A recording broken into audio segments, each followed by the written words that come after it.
a todos a fecharem os seus olhos, a respirarem fundo, a se conectar com os mentores da casa, com o nosso Mestre Jesus, relaxando, deixando as nossas ansiedades, os nossos medos, as nossas questões lá fora e trazendo para cá um sentimento de paz, sentindo a paz, o amor, sentindo tudo que o nosso coração precisa, tudo que o nosso coração anseia, busca, que o amor, que a paz prevaleça entre nós, a serenidade, que possamos estar abertos de coração, de mente, para receber os ensinamentos dessa noite, pedindo auxílio, pedindo amparo para o nosso anjo da guarda, para Jesus, para que possamos sair daqui tranquilos, em paz, e que possamos levar a nossa semana com muito amor, com muita união, com muita sabedoria. Vamos rogar ao Mestre Jesus esse merecimento, essa paz, esse amor que a gente tanto busca, principalmente dentro de nós. Que assim seja, graças a Deus, graças a Jesus.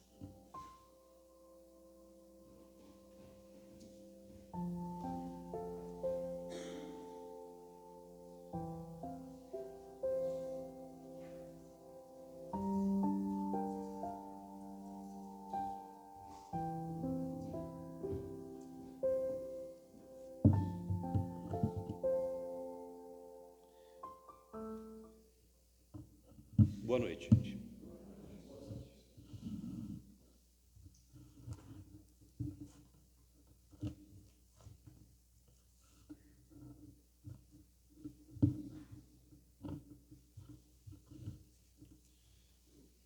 Hoje eu vou começar falando sobre uma passagem que está nos Atos dos Apóstolos, que é uma passagem que eu gosto muito, eu acho muito importante, e ela tem esse ensinamento muito profundo,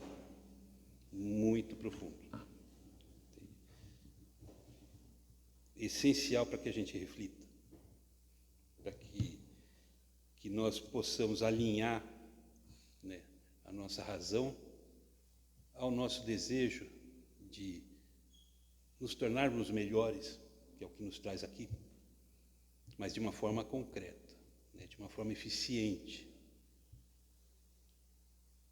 Essa passagem está no capítulo 5 dos Atos dos Apóstolos, e ela conta a história de um casal chamado Ananias e Safira. Não sei se vocês conhecem essa passagem.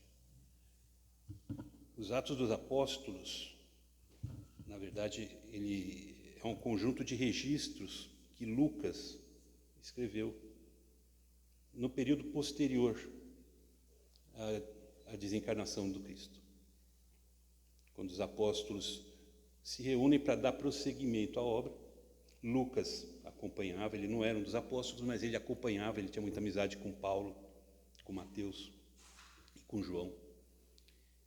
E Lucas era um homem culto, era médico, falava grego, que era na época o inglês do mundo de 2000 anos atrás, falava bem, transitava muito bem o hebraico e o aramaico, e tinha o instinto do historiador. Então ele escrevia os registros daquilo que estava acontecendo, assim como Mateus escreveu durante a vida do Cristo, né, dando origem ao Evangelho, que depois foi replicado, né, por Marcos e pelo próprio Lucas. Então ele conta todas as passagens, é um documento historiográfico, contando todas as passagens principais, né, que os apóstolos viveram enquanto consolidavam aquele momento de prosseguimento do trabalho e de consolidação dos ensinos do Cristo, sem o próprio mais. Eles já estavam sozinhos, por conta.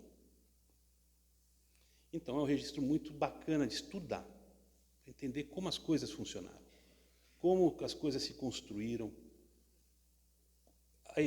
A origem do trabalho de Paulo é contada aqui nos Atos dos Apóstolos, quando ele se junta depois, depois do evento de Damasco. Então, tudo aqui está registrado. É um documento histórico, antes de tudo, para a gente ver como foram as coisas, como as coisas aconteceram na época. E aí, no meio desse documento, tem essa passagem. É uma passagem que não é de um conteúdo histórico. Ela destoa. Mas aí a gente vai ver por que ela destoa.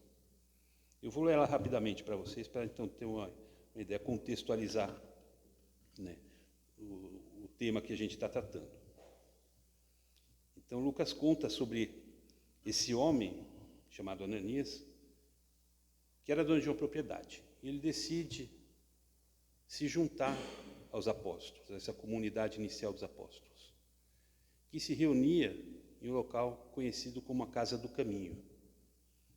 Casa do Caminho, a gente pode, historiograficamente falando, foi o primeiro centro religioso que existiu da doutrina cristã.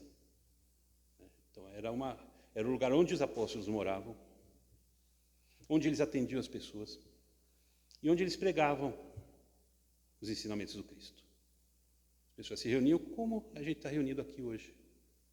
Só que era uma casa pequena, simples. Juntavam as pessoas, contavam os trechos do livro de Mateus, os registros de Mateus, que eram os primeiros que tinham, para as pessoas, então, entenderem o que Jesus tinha ensinado, o que Jesus queria de nós. E, além disso, praticavam a caridade naquela essência que Jesus nos ensina. Atendiam os pobres, como eles, cuidavam das doenças, davam alimento, davam amparo moral. Então, era uma casa de assistência e de estudo espiritualista, cristã. E como funcionava a Casa do Caminho? Todos aqueles que quisessem se juntar àquele grupo e participar desse ambiente, dispunham de tudo que possuíam. Vendiam tudo. O produto arrecadado era levado para a Casa do Caminho.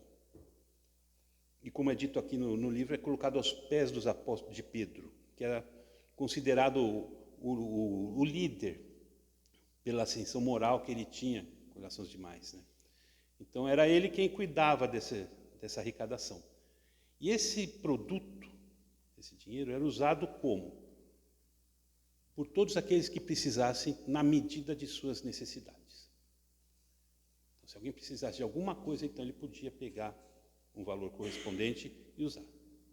Mas por aquela necessidade extremamente necessária. Não tinha luxo, não tinha... Porque o objetivo era tratar do próximo. E aquela reserva se destinava especialmente para isso. Era uma propriedade coletiva, com uma finalidade muito clara. Agora, não precisava que a pessoa que se sentisse afinizada com aquele grupo se juntasse àquela casa. Ela poderia frequentar, ela poderia participar das palestras, dos ensinos, poderia ajudar nos trabalhos sem pertencer à Casa do Caminho. Não precisava se juntar. Então, ela não precisaria realizar, se dispor de todos os seus bens. Isso já era um passo além. E esse casal, eles se sentiram afinizados. Eles gostaram do que encontraram. E eles decidiram se juntar.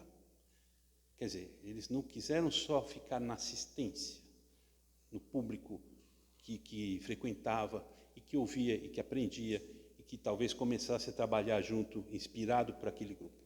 Eles quiseram ir além, eles quiseram se juntar àquele grupo. E eles tinham um terreno. Então eles decidiram, bom, a regra é essa, vamos vender nosso terreno e levar para os apóstolos, para a casa para juntar na reserva, a nossa parte. Eles vendem o terreno.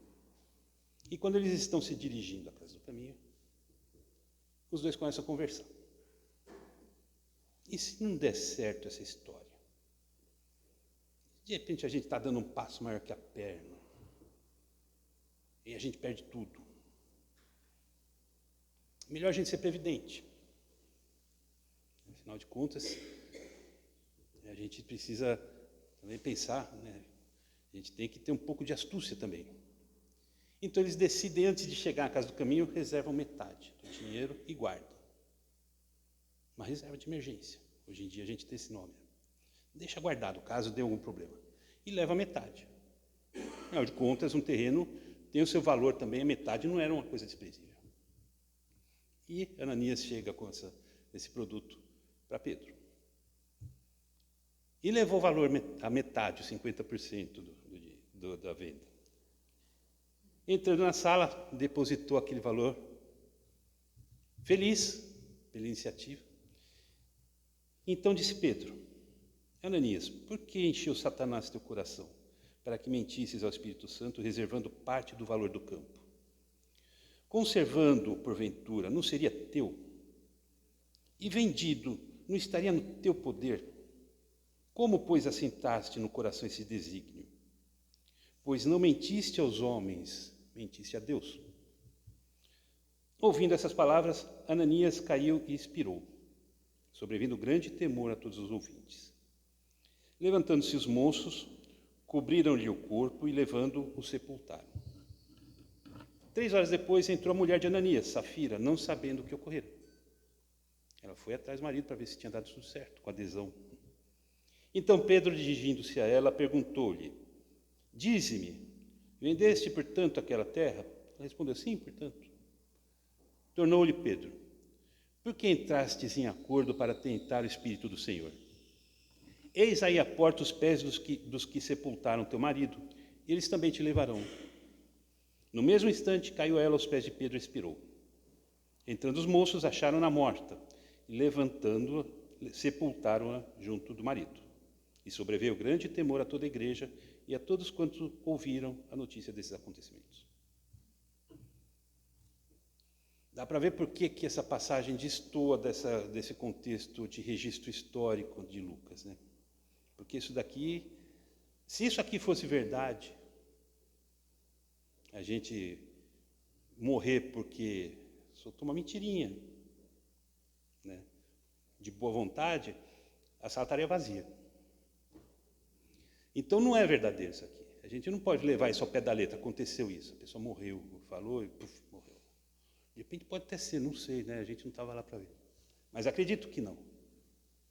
Mas isso aqui é uma metáfora que tem um conteúdo muito poderoso.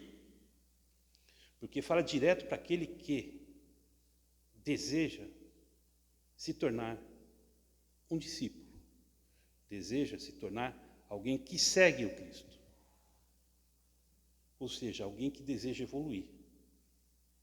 Porque a gente sabe, está no livro dos Espíritos, que Jesus veio para ser o modelo e guia da humanidade. Então, para aquele que quer evoluir, e é o que a gente busca aqui, todos nós buscamos evolução, estudando o conteúdo necessário para isso. É preciso seguir aquilo que Jesus trouxe. E que viveu, porque Jesus não trouxe nada que não tenha vivido. Ele ensinou e exemplificou.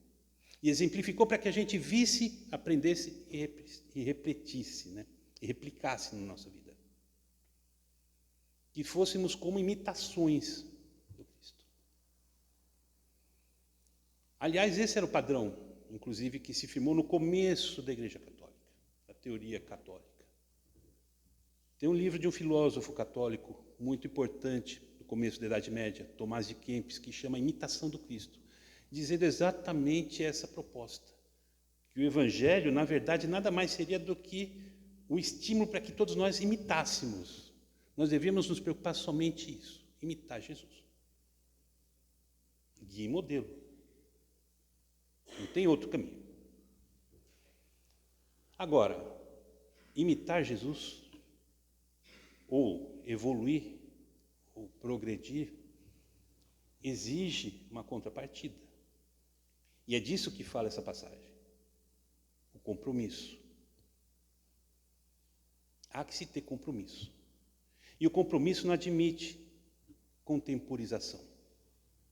O compromisso não admite que você caminhe com um pé em duas canoas, um pé em cada canoa. É preciso que os dois pés estejam fincados na canoa certa. É a única coisa que se exige, o compromisso. Porque a gente vai falar, mas a pessoa precisa acertar, imitar Jesus, né? Voltando no tempo da Idade Média, imitação do Cristo. Como é que alguém que ainda está no estágio em que nós nos encontramos pode imitar alguém perfeito? Não é possível. Se fosse possível, nós teríamos dado um salto assim inimaginável evolutivo, para já atingir desde logo daqui desse ponto a perfeição. E não é assim que funciona. As coisas acontecem ao seu tempo. Então não é disso que se trata. Nós nos tornarmos Cristos agora, porque imitando Jesus. Não. A gente vai imitar para aprender. E nesse processo nós vamos bater cabeça. Nós vamos errar. Nós vamos nos equivocar. E é por isso que a gente estuda. É por isso que a gente se reúne. Para entender melhor. Para buscar aperfeiçoar o nosso conhecimento e fazer melhor, fazer certo. Mas não é aqui que está o compromisso, no resultado. O resultado virá naturalmente. O compromisso está em seguir. Eu vou abraçar essa causa. E eu não vou abrir mão disso. Eu não vou desistir, ainda que isso seja difícil. Ainda que o mundo conspire contra. E parece que o mundo está se especializando nisso. Nos estimulando cada vez mais a ficarmos refratários com a ideia do Cristo, com a ideia do Evangelho. Mas a gente persiste. E no que consiste imitar o Cristo, no final das contas? A gente chega e fala, bom, eu preciso me comprometer com o quê? Com a doutrina do Cristo. E o que prega? Qual que é a essência dessa doutrina? É fazer o bem. Jesus não fez outra coisa na sua vida senão viver em função do bem. Então nos cumpre o quê? O compromisso em fazer o bem. Viver pelo bem. Mas aí surge a grande questão. Questão de milhões. O que é fazer o bem?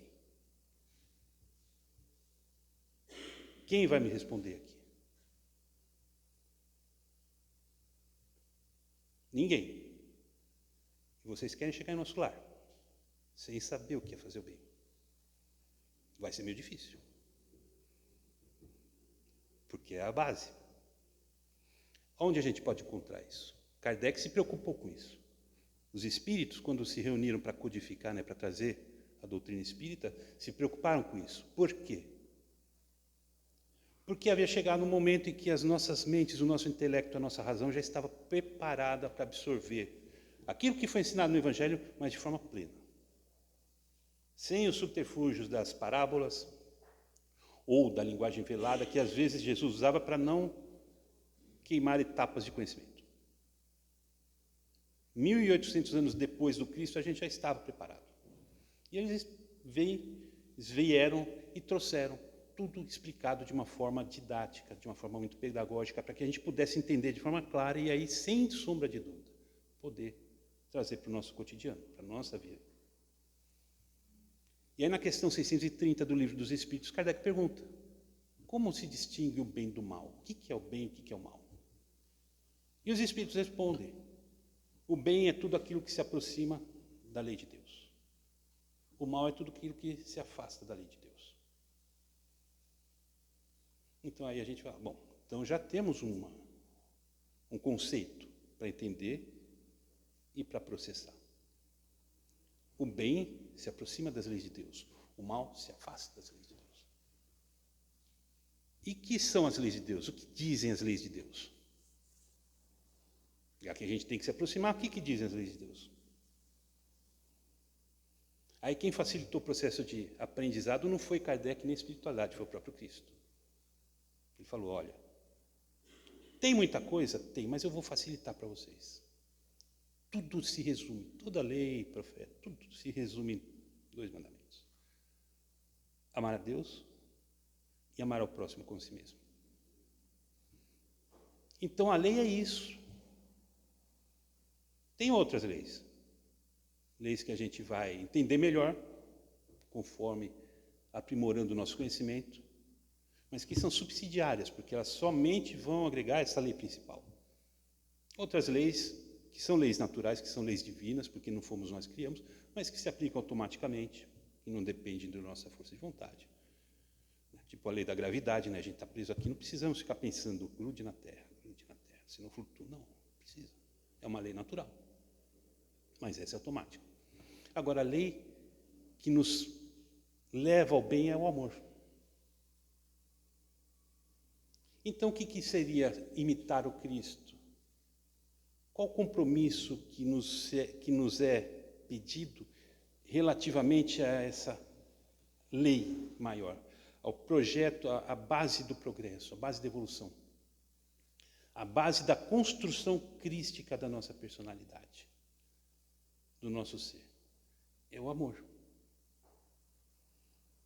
Então, eu preciso o quê? Comprometimento no amor. Essa passagem aqui, a meu ver, é uma passagem alegórica, mas justamente para trazer um ensinamento profundo, para mostrar como é importante a questão do compromisso. Porque o compromisso, sem o comprometimento integral, não tem retorno integral. A lei não te dá o retorno integral para isso. E sem esse retorno integral, a gente atravanca.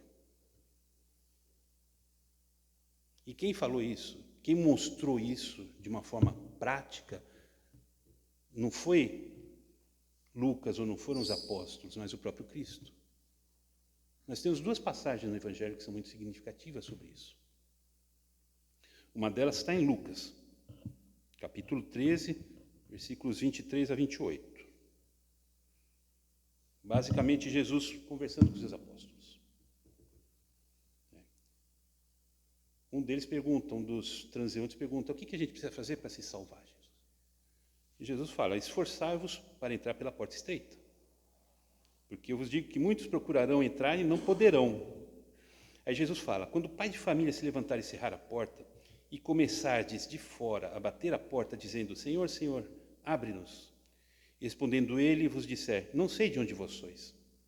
Então começareis a dizer, ora, temos comido e bebido na tua presença.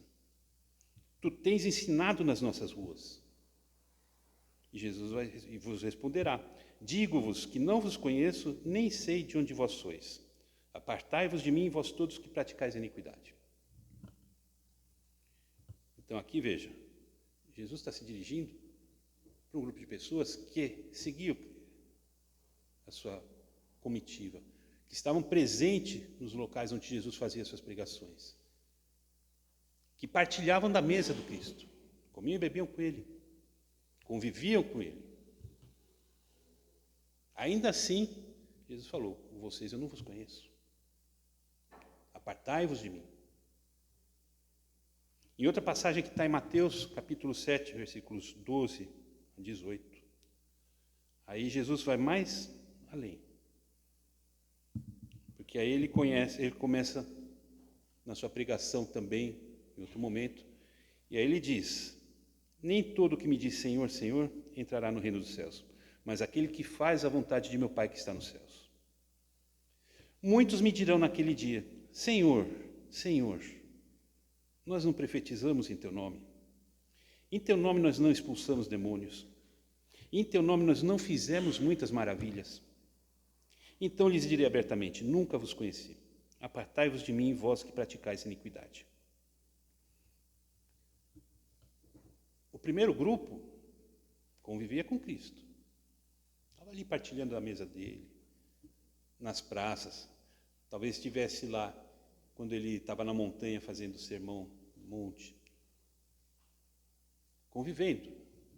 Esse aqui era um grupo que ia além, curava as pessoas, expulsava demônios, profetizava.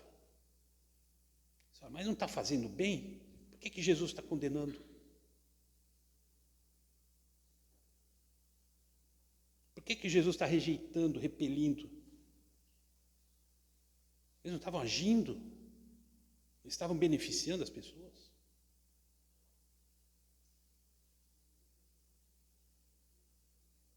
estavam beneficiando. Podemos dizer que aqueles que foram atendidos, as pessoas que foram curados, tiveram seus demônios expulsos. Mas a que preço isso foi feito? E com que condição e com que sentimento isso foi feito? Ou, resumindo, com que grau de compromisso que isso foi feito? Sem o compromisso integral, não vale. E aí a gente transplanta isso para os nossos dias hoje. Quanta gente não participa de trabalhos voluntários? Quanta gente não doa coisas, cestas básicas, roupas, enfim. Quanta gente não participa, não faz pregação, não faz palestras. Isso basta. Se não tiver o compromisso, não basta. Não basta. É o compromisso com o quê? O que está motivando fazer isso? O que está te levando a fazer essas coisas? É o amor? Aí está certo. Aí nós temos 100% de aplicação da lei. Não é? E como é que a gente vai saber se é ou não é? É fácil. É muito fácil. O que está me motivando a fazer? Olhar para dentro de si. Investigar o que está me motivando. É legal vir aqui fazer palestra para sair bonito no vídeo, no YouTube?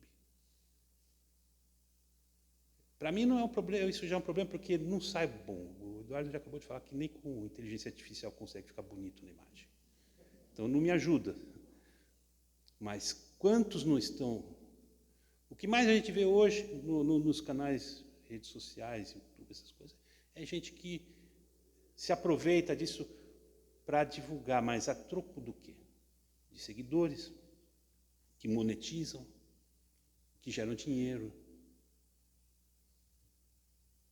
Gente que usa o Evangelho, gente que usa a doutrina espírita para vender soluções. É o dinheiro, é o prestígio, é o orgulho. Isso daí já se fazia lá atrás. Se você pagasse, há 2.000 anos atrás, para um fariseu, para um doutor da lei, eu estou precisando de orações para minha família, ele faria.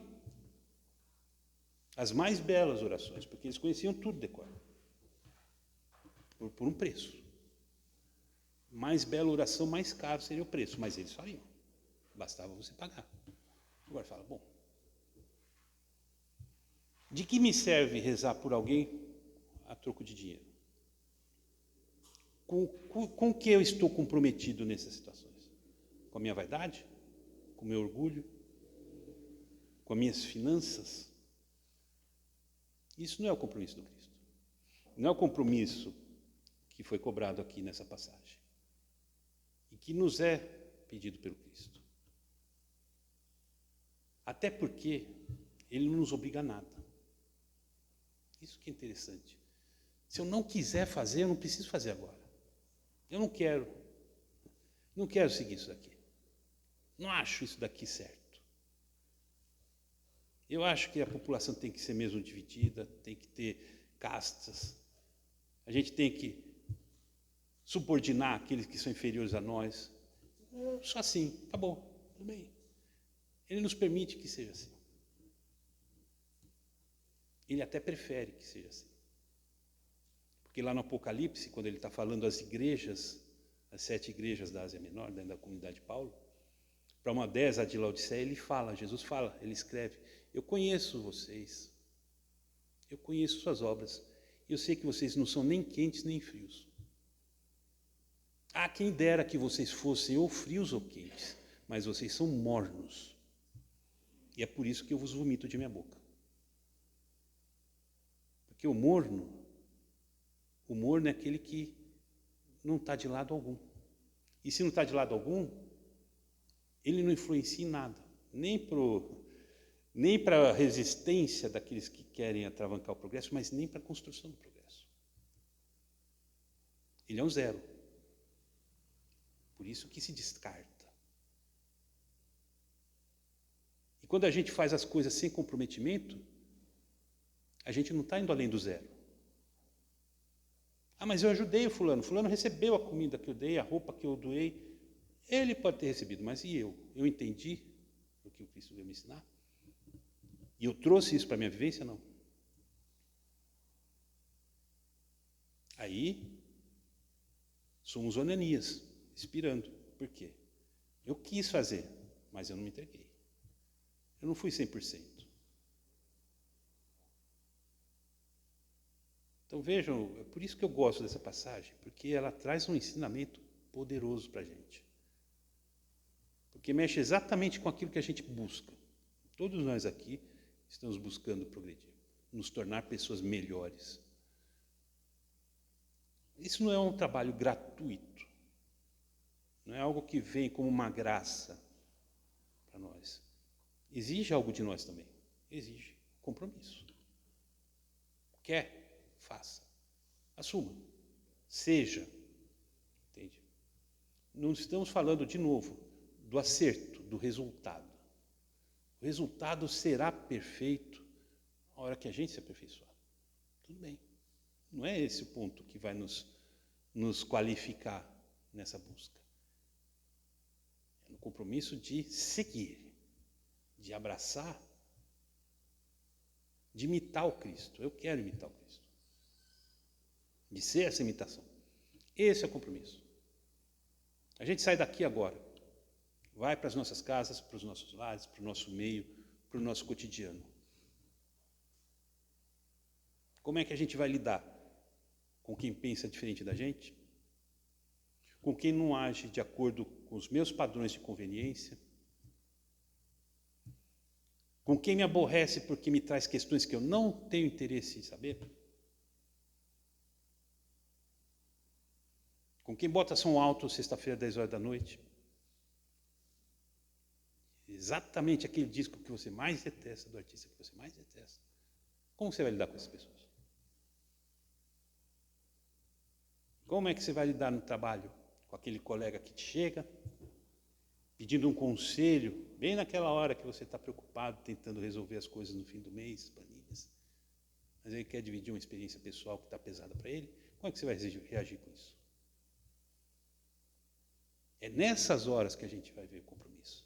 Não aqui, não na igreja, não no templo, que está todo mundo reunido, tranquilo, calmo, deitado, numa convivência tranquila, porque estamos todos pensando na mesma coisa. O pensamento aqui é uniforme, não tem conflitos. Então fica tudo muito bem. Mas e no dia a dia? É aí que a gente vai avaliar.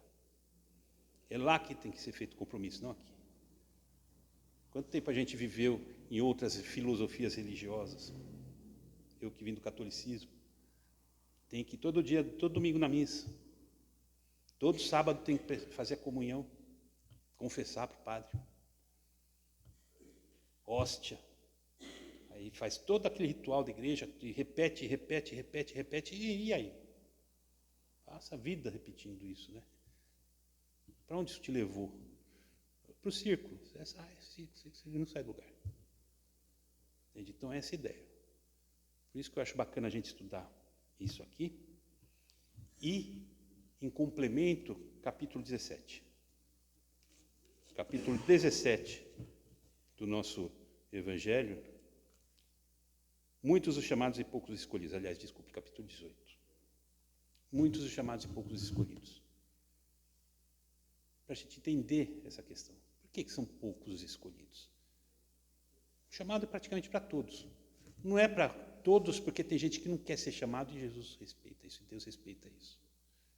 Mas para quem já está meio aberto ali, vai receber. Mas os escolhidos são poucos por quê? Porque são poucos os que aceitam o compromisso. Esse compromisso integral. Agora, cabe a gente decidir onde eu vou me enquadrar. É aqui.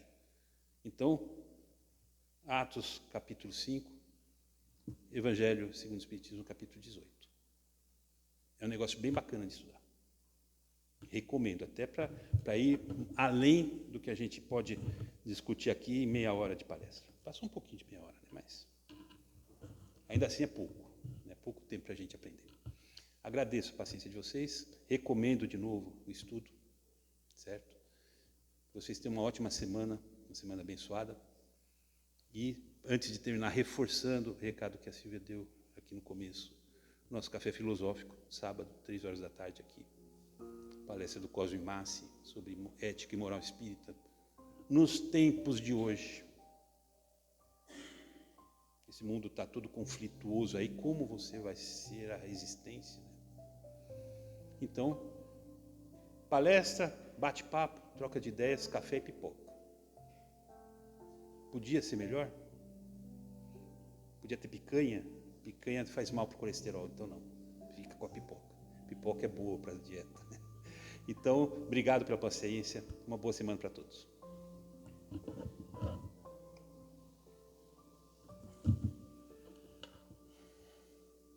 E a gente vai então elevando o nosso pensamento, buscando todos esses amigos espirituais que nos recebem aqui hoje para mais uma noite de estudos, de reflexão, de meditação sobre o Evangelho do Cristo, à luz da doutrina espírita formatada por Allan Kardec. E com muita alegria no coração, a gente oferece toda a nossa gratidão a esses amigos espirituais, nossos mentores, os mentores dessa casa, os mentores deste trabalho. O nosso profundo obrigado pela companhia, pela parceria, pela alegria com que nos acompanham nessa busca de evolução pela qual a gente tanto persegue, pela gente se empenha em concretizar. A todos esses amigos, nosso profundo obrigado pela inspiração, pela intuição, para que a gente possa obter as melhores e mais profundas compreensões desse conjunto de ensinamentos tão rico e tão profundo. E levando mais o pensamento, a gente busca alcançar aquele que é a razão pela qual estamos aqui hoje. Aquele que nos trouxe pessoalmente esse guia bendito de transformação, que nos exemplificou pessoalmente como vivê-lo, para que nós também pudéssemos copiá-lo e vivê-lo também na mesma medida em que Jesus o viveu. Ao nosso Mestre Senhor Jesus Cristo, nosso profundo obrigado pelo seu amor, pela sua paciência, pela sua misericórdia, pela sua caridade para conosco. Que sua luz permaneça nos iluminando e nos guiando diuturnamente, renovando a nossa esperança, renovando a nossa vontade em concretizar essa evolução, em viver a sua vida e trazer para o nosso cotidiano os seus ensinamentos, para que cada um de nós possa funcionar como uma pequena carta viva do seu Evangelho, replicando sua doutrina, replicando seus exemplos a todos aqueles que participam do seu meio. E que assim a gente possa oferecer, dentro da nossa pequena capacidade, o nosso contributo para tornar essa família humana cada vez mais integrada nos mais profundos laços de amor e de fraternidade promanados de nosso Pai. Que assim seja, graças a Deus e graças a Ti, Jesus.